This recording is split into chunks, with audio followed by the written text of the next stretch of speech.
Yemen के Houthi विद्रोहियों के हाथ एक ऐसा हथियार लगा है जो दुनिया के सबसे एडवांस और खतरनाक फाइटर जेट F-35 पर भी भारी पड़ रहा है।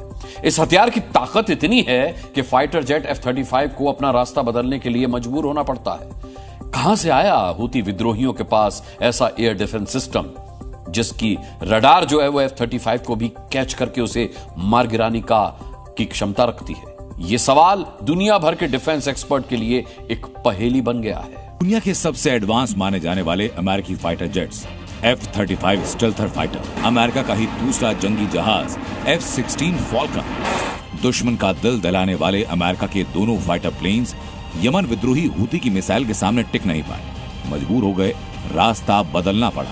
दुनिया हैरत में है, बड़े बड़े डिफेंस एक्सपर्ट हक्का बक्का हैं। ऐसा क्या हुआ कि अमेरिका के खतरनाक F-35 स्टेल्थ फाइटर प्लेन्स को अपना रास्ता बदलना पड़ा?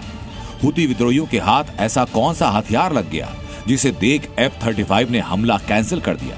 यहां तक कि हूती हमले में अमेरिकी एयरक्राफ्ट कैरियर से 2 विमान भी पानी में गिर गए। हूती विद्रोहियों ने अमेरिका को $700 मिलियन का चूना लगा दिया। ये थ्योरी उलझ गई कि क्या F-35 जैसे लड़ाकू विमानों को भी मार गिराने की हूती विद्रोहियों ने क्षमता हासिल कर ली?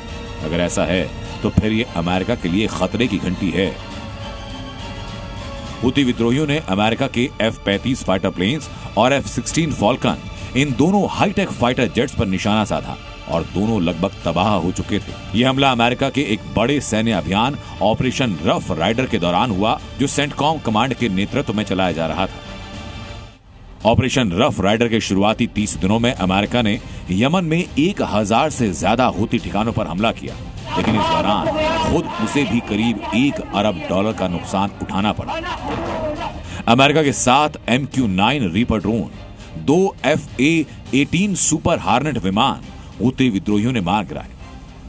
और सबसे चौंकाने वाली बात यह कि हूती अब ऐसे एयर डिफेंस सिस्टम का इस्तेमाल कर रहे हैं जो सिर्फ ड्रोन नहीं बल्कि अमेरिका के स्टील्थ फाइटर जेट्स को भी निशाना बना सकते हैं। कई एक्सपर्ट्स मान रहे हैं कि जिस ईरान के बलबूते यमन के हूती अमेरिका से लड़ते हैं, अमेरिका फाइटर जेट्स को रोकने वाला सिस्टम उसी ईरान का हो सकता है। कुछ एक्सपर्ट्स हूती विद्रोहियों के पास आई इस ताकत को रूस का बता रहे हैं।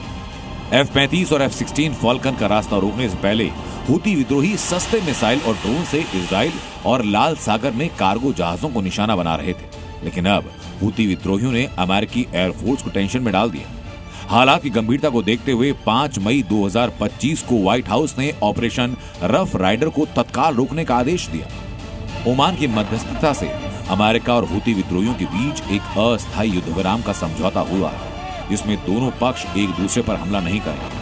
हालांकि ये भी साफ नहीं कि अगर हूती फिर इजराइल पर मिसाइल हमला करते हैं तो अमेरिका उस स्थिति में क्या करेगा। ब्यूरो रिपोर्ट, जी मीडिया।